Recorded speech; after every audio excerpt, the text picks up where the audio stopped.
Washroom అనేది ఎంత గారపట్టిన మరకలైనా జిడ్డు మరకలను క్లీన్ చేసుకోవాలంటే అన్నీ కూడా ఇంట్లో ఉండే వాటితోటే క్లీన్ చేసుకోవచ్చు. వీటి కోసం ఎక్కువ డబ్బులు ఖర్చు పెట్టి హార్పిక్ లాంటి కెమికల్స్ని యూజ్ చేయకుండా తక్కువ టైంలో వాష్రూమ్లు ఎన్ని ఉన్నా సరేనండి ఈజీగా క్లీన్ చేసుకునే పద్ధతిని ఈ వీడియోలో షేర్ చేస్తున్నాను. అంతేకాదండి వాష్రూమ్ టైల్స్ని కూడా ఈజీగా క్లీన్ చేసుకునే టిప్స్ని చూపిస్తున్నాను. వేస్ట్గా ఉన్న ఏదైనా ఒక ప్లాస్టిక్ బాక్స్ని తీసుకొని 2 టీ స్పూన్స్ వరకు నిమ్ముప్పును వేసుకోవాలి.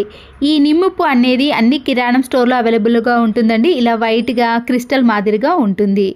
అలాగే వాషింగ్ మిషన్లో వేసే లిక్విడ్ ఉంటుంది కదా, దాన్ని కూడా కొద్దిగా యాడ్ చేసుకోవాలి. వైట్ వెనిగర్ని కానీ చిల్లీ వెనిగర్ ఉంటుంది కదండి, ఏదైనా పర్వాలేదు, ఇలా వెనిగర్ని కూడా వేసుకోవాలి. అలాగే కోల్గేట్ పేస్ట్ని కూడా కొద్దిగా యాడ్ చేసి స్పూన్తో కానీ పాడైపోయిన ఒక టూత్ బ్రష్తో బాగా మిక్స్ చేసుకోవాలి. త్వరగా కరగదు కదండి. ఇలా మిక్స్ చేసుకున్నాక ఎక్స్పైర్ అయిపోయిన ట్యాబ్లెట్స్ ఉంటాయి కదండి, ఏదైనా పర్వాలేదు, 2 కానీ 3 కానీ వేసుకోవాలి.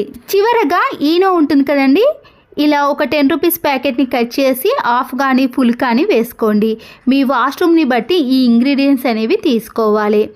దీంట్లో ఏది స్కిప్ చేసినా పర్వాలేదు, కానీ ఈనో ప్యాకెట్ని మాత్రం ఖచ్చితంగా యూజ్ చేయాలి. ఒక టీ గ్లాస్ వరకు గోరువెచ్చని వాటర్ని వేసుకోవాలి.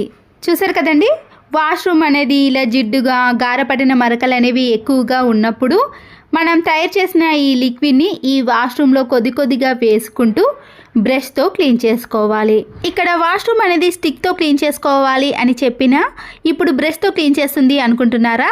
ఈ వీడియో స్కిప్ చేయకుండా పూర్తిగా చూసేయండి, మీకు కూడా అర్థమవుతుంది.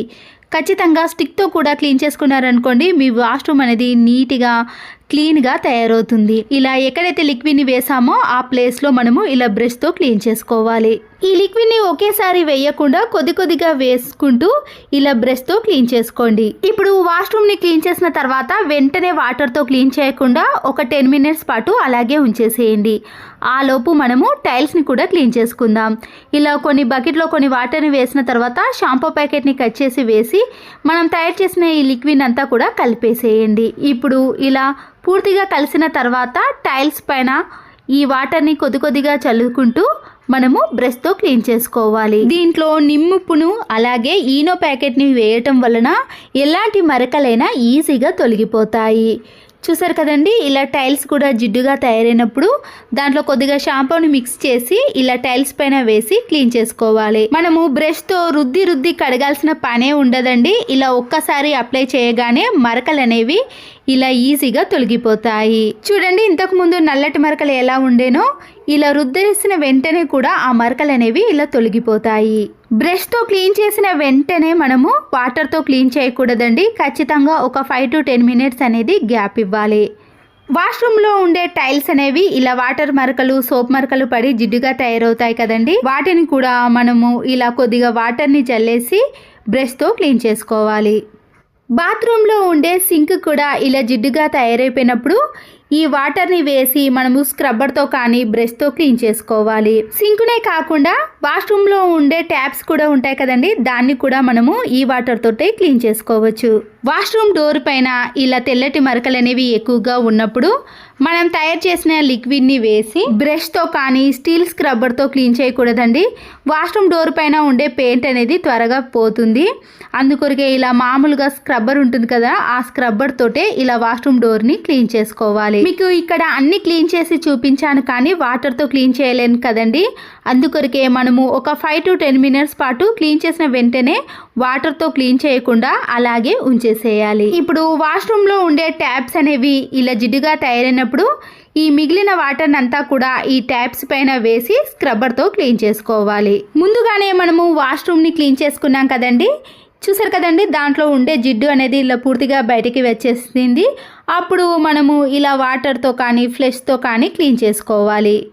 దీంతో పాటు ముందుగానే మనము వాష్రూమ్ టైల్స్ని కూడా క్లీన్ చేసుకున్నాం కదా, ఇప్పుడు వాటర్తో కూడా క్లీన్ చేసేసుకోవాలి. ఎప్పుడైతే ఈ లిక్విడ్తో ఇలా క్లీన్ చేసుకున్నాక ఒక 10 మినిట్స్ గ్యాప్ ఇచ్చేసామనుకోండి, మనము రుద్ది కడగాల్సిన పని లేకుండానే ఇలా జస్ట్ ఒక్కసారి అప్లై చేసామనుకోండి, టైల్స్ కానీ వాష్రూమ్ కానీ ఏదైనా సరేనండి నీట్గా తయారవుతాయి. చూడండి ట్యాప్స్ కూడా ఎంత నీట్గా క్లీన్గా తయారయ్యాయో మళ్ళీ కొత్త వాటిలా కనిపిస్తాయి. అలాగే వాష్రూమ్ డోర్ కూడా తెల్లటి మరకలు అనేవి ఎక్కువగా ఉండే కదండి, వాటర్తో క్లీన్ చేసినాక ఈ వాష్రూమ్ డోర్ కూడా చాలా నీట్గా అద్దంలా కనిపిస్తుంది. ఇప్పటి వరకు మనము వాష్రూమ్ని బ్రష్తో క్లీన్ చేసుకున్నాం కదండి, అయితే ఈ వెస్ట్రన్ టాయిలెట్లో కింద మనము బ్రష్తో క్లీన్ చేసుకున్నా కూడా మరకలు అనేవి సరిగా పోవు. అంతే కదండి, ఏదైనా వాటర్ బ్లాకేజ్ అయినా కూడా వాటర్ ప్రెషర్ అనేది సరిగా పోనప్పుడు స్టిక్తో కూడా ఎలా ఈజీగా క్లీన్ చేసుకోవాలో చూడండి. ఖాళీ వాటర్ బాటిల్ని ఒకటి తీసుకొని కింది భాగాన రౌండ్గా కట్ చేసుకోవాలి. ఇప్పుడు ఈ వాటర్ బాటిల్ని ఇలా కింది నుంచి చిన్న చిన్నగా మనము పై వరకు కూడా కట్ చేసుకోండి. ఇలా వాటర్ బాటిల్ మొత్తాన్ని కూడా రౌండ్గా ఇలా చిన్న చిన్నగా గ్యాప్ ఇచ్చుకుంటూ కట్ చేసుకోవాలి. చూసారు కదండి, ఇలా కట్ చేసుకున్నాం అనుకోండి మనకి ఇలా తయారవుతుంది. ఇప్పుడు స్టిక్ ఉంటుంది కదండి, మాప్ స్టిక్ కానీ వైపర్ స్టిక్ని తీసుకొని ఇలా వాటర్ బాటిల్ యొక్క పైన భాగానికి గట్టిగా ప్రెస్ చేస్తూ పెట్టేసుకోండి. ఇలా లూజ్గా ఉండదండి, ఊడిపోకుండానే మనము గట్టిగా పెట్టేసుకున్నాక కొద్దిగా ఈ అడుగు భాగంలో కొద్దిగా లిక్విడ్ని వేసి ఇలా వీడియోలో చూపించిన మాదిరిగా స్టిక్ సహాయంతో మనము ఇలా లోపటి వరకు కూడా కింది అడుగు భాగాన్ని ఈజీగా క్లీన్ చేసుకోవచ్చు. చూసారు కదండి, ఇంతకుముందు వాటర్ అనేది ఎంతవరకు ఉందో ఇప్పుడు పూర్తిగా ఆ వాటర్ అనేవి డ్రైనేజ్లోకి వెళ్ళిపోయాయి. ఈ వెస్ట్రన్ టాయిలెట్లో వాటర్ అనేది సరిగా పోనప్పుడు కానీ కింది అడుగు భాగం అనేది గారపట్టిన మరకలు ఎక్కువగా ఉన్నప్పుడు ఇలా స్టిక్తో క్లీన్ చేసుకున్నాం అనుకోండి చాలా నీట్గా క్లీన్గా కనబడుతుంది. ఇలా కింది అడుగు భాగాన్ని బ్రష్తో క్లీన్ చేసిన దానికంటే ఇలా స్టిక్తో క్లీన్ చేసుకున్నారనుకోండి చాలా నీట్గా ఉంటుంది. వాష్రూమ్ని మనము వాటర్తో క్లీన్ చేసుకున్నాక ఈ టైల్స్ని కూడా ఇలా వాటర్తో క్లీన్ చేసుకున్నాం అనుకోండి మరకలు అనేవి త్వరగా పోతాయి. ఎలాంటి హార్పిక్ని కెమికల్స్ని యూజ్ చేయకుండా మన ఇంట్లో ఉండే వస్తువులతోటే ఇలా వాష్రూమ్ని చాలా నీట్గా క్లీన్గా చేసుకోవచ్చు. వాష్రూమ్ అనేది ఇలా తెల్లటి మరకలు కానీ గారపట్టిన మరకలు ఏవైనా సరేనండి మన ఇంట్లో ఉండే వాటితోటే వాష్రూమ్ని నీట్గా క్లీన్గా చేసుకోవచ్చు. పదే పదే రుద్దాల్సిన పని కూడా లేదండి. ఎన్ని వాష్రూమ్లు ఉన్నా సరే తక్కువ టైంలో ఎటువంటి కెమికల్స్ని హార్పిక్ని వాడకుండా ఈజీగా క్లీన్ చేసుకునే టిప్ని ఈ వీడియోలో షేర్ చేస్తున్నానండి. వాష్రూమ్ టైల్స్ కానీ ఫ్లోర్ కానీ ఎలా ఉన్నా సరేనండి గారపట్టిన మరకలు తెల్లటి మరకలు ఏవైనా సరే మనం కష్టపడకుండానే సింపుల్గా క్లీన్ చేసుకునే ప్రాసెస్ని ఈ వీడియోలో షేర్ చేస్తున్నాను. ఇక ఆలస్యం చేయకుండా వీడియోలోకి వెళ్ళిపోదాం. బకెట్లోకి మీరు మామూలు వాటర్ని కాకుండా హాట్ వాటర్ని తీసుకోవాలి. ఇక్కడ గ్లీజర్ ఆన్ చేశాను కాబట్టి హాట్ వాటర్ వస్తున్నాయండి. మీరు మగ్గులో కానీ ఇలా బకెట్లో హాట్ వాటర్ని వేసుకున్న తర్వాత బ్లీచింగ్ పౌడర్ అనేది మనకి బయట అన్ని కిరాణం స్టోర్లో అవైలబుల్గా ఉంటుందండి. ఒకప్పుడు ఇలాంటి కెమికల్స్ ఏవీ లేనప్పుడు అప్పటి కాలంలో బ్లీచింగ్ పౌడర్ తోటే వాష్రూమ్ని క్లీన్ చేసేవారు. దీంతో పాటు వాషింగ్ మిషన్లో వేసే ఏరియా లిక్విడ్ కానీ సర్ఫెక్సల్ లిక్విడ్ ఉంటుంది కదండి, దాన్ని కూడా కొద్దిగా యాడ్ చేసుకోవాలి. ఇవన్నీ మిక్స్ అవ్వటానికి కొన్ని హాట్ వాటర్ని వేసి పూర్తిగా కలిపేసుకోండి. ఈ వాటర్ని ఇప్పుడు కొన్ని ఈ వాష్రూమ్లో చల్లుతూ మనము పూర్తిగా ఈ వాటర్ తోటే కడిగేసుకోవాలి. బ్లీచింగ్ పౌడర్ లిక్విడ్ వేసిన వాటర్ని వాష్రూమ్లో వేసిన తర్వాత వెంటనే మనము బ్రష్తో కానీ చీపురుకట్టతో కానీ క్లీన్ చేయకూడదండి. తెల్లటి మరకలు ఎక్కువగా ఉండటం వలన ఒక 5 మినిట్స్ పాటు మాత్రమే వాటర్ని చల్లిన తర్వాత కొద్దిసేపు అలాగే ఉంచేసేయండి. వాష్రూమ్లో ఉండే టైల్స్ పైన బాత్రూంలో మొత్తం ఇలా చల్లిన తర్వాత వైపర్ స్టిక్ ఉంటుంది కదండి, ఈ వైపర్ స్టిక్నే యూజ్ చేస్తున్నాను. చాలా ఈజీగా క్లీన్ అయిపోతుందండి. ఎక్కువగా కష్టపడకుండా ఇలా సింపుల్గా క్లీన్ చేసుకునే ప్రాసెస్ని చూపిస్తున్నానండి. బ్రష్తో అయితే పదే పదే రుద్దాల్సిన పని ఉంటుంది కదా, ఇలా వైపర్ స్టిక్తో అయితే చాలా సింపుల్గా క్లీన్ చేసుకోవచ్చు. చూస్తున్నారు కదండి, ఇలా వాష్రూమ్ మొత్తాన్ని కూడా మనము ఫ్లోర్ని కానీ టైల్స్ని కానీ ఇలా వైపర్ స్టిక్ తోటే క్లీన్ చేసుకోండి. బ్రష్తో అయితే పదే పదే వంగి క్లీన్ చేయాల్సిన పని ఉంటుందండి. ఈ స్టిక్తో అయితే నిలబడే ఈజీగా క్లీన్ చేసుకోవచ్చు. చాలా మందికి బాత్రూమ్ని క్లీన్ చేయాలంటే విసుగ్గా ఉంటుంది కదా, ఇలా క్లీన్ చేసుకొని చూడండి, ఎన్ని బాత్రూమ్లైనా 10 మినిట్స్లోనే ఈజీగా క్లీన్ చేసుకుంటారు. అంతే కదండి, చీపురు కట్ట కానీ బ్రష్తో కంటే ఇది అయితే చాలా సింపుల్ పద్ధతి అండి, వెంటనే క్లీన్ అయిపోతుంది. కావాలంటే మీరు ఈ వైపర్ స్టిక్కి స్టీల్ స్క్రబ్బర్ని వేసి కూడా క్లీన్ చేసుకోవచ్చండి. అలా అయితే గారపట్టిన మరకలు అయితే ఇంకా ఈజీగా క్లీన్ అయిపోతాయి. ఇలా వాష్రూమ్ అంతా క్లీన్ చేసుకున్న తర్వాత టైల్స్ పైన కూడా మనం వేసిన వాటర్ అనేవి ఆరిపోయినప్పుడు మరొకసారి ఇలా వాటర్ని చల్లుకుంటూ ఈ టైల్స్ని కూడా ఇలా ఈజీగా క్లీన్ చేసుకోవచ్చు. వాష్రూమ్లో ఉండే టైల్స్ కూడా చాలా హైట్లో ఉంటాయండి. ఒక్కొక్కసారి మనము బ్రష్తో క్లీన్ చేద్దామన్నా కూడా అవి సరిగా క్లీన్ కావు కదా.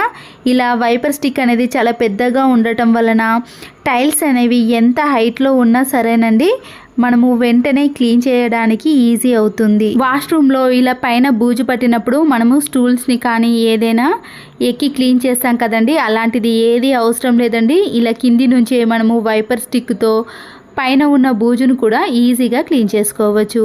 చూసారు కదండి, ఒక్క వైపర్ స్టిక్ అనేది మనకి వాష్రూమ్లో ఇన్ని రకాలుగా యూజ్ అవుతుంది. అలాగే వాష్రూమ్ డోర్ పైన కూడా సోప్ మరకలు, వాటర్ మరకలు పడి ఇలా జిడ్డుగా తయారవుతుందండి.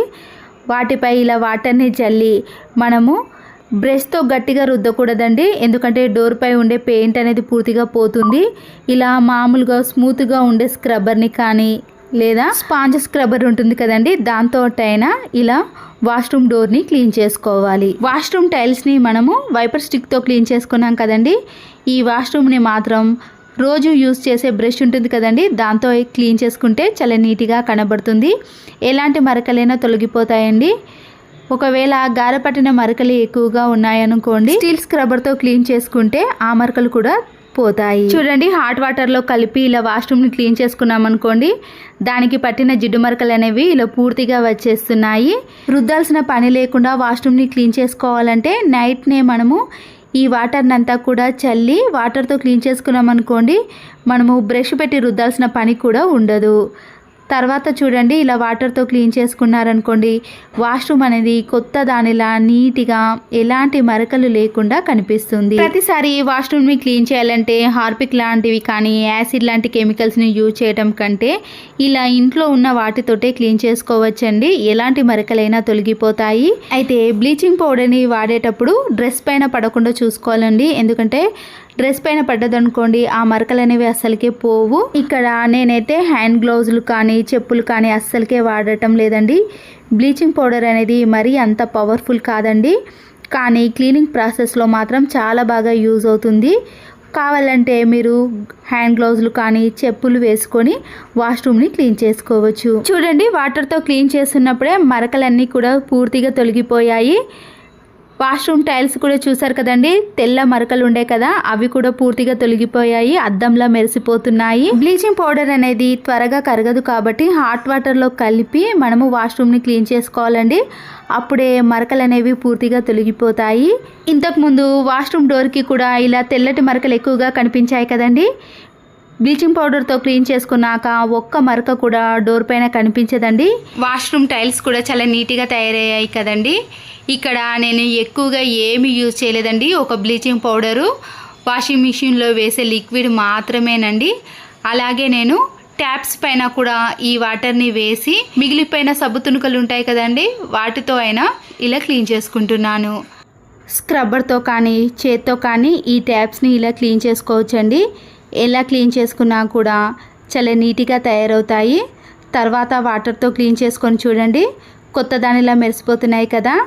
ఎలాంటి ట్యాప్స్ అయినా సరేనండి, కొద్దిగా ముందుగానే బ్లీచింగ్ పౌడర్ని చల్లిన తర్వాత స్క్రబ్బర్తో కానీ లేదా మిగిలిపోయిన సబ్బు తునుకలు ఉంటాయి కదా, దాంతో అయినా క్లీన్ చేసుకుంటే చాలా నీట్గా కనబడుతుంది. చూడండి, బాత్రూమ్ కూడా ఎంత కొత్త దానిలా కనిపిస్తుంది, అద్దంలో మెరిసిపోతుంది కదండి. ఇంతకు ముందుకి ఇప్పటికీ తేడా చూసారు కదండి. వాష్రూమ్ డోర్ కూడా చాలా జిడ్డుగా కనిపించింది కదండి, ఇప్పుడు కూడా చాలా నీట్గా కనిపిస్తుంది కదా.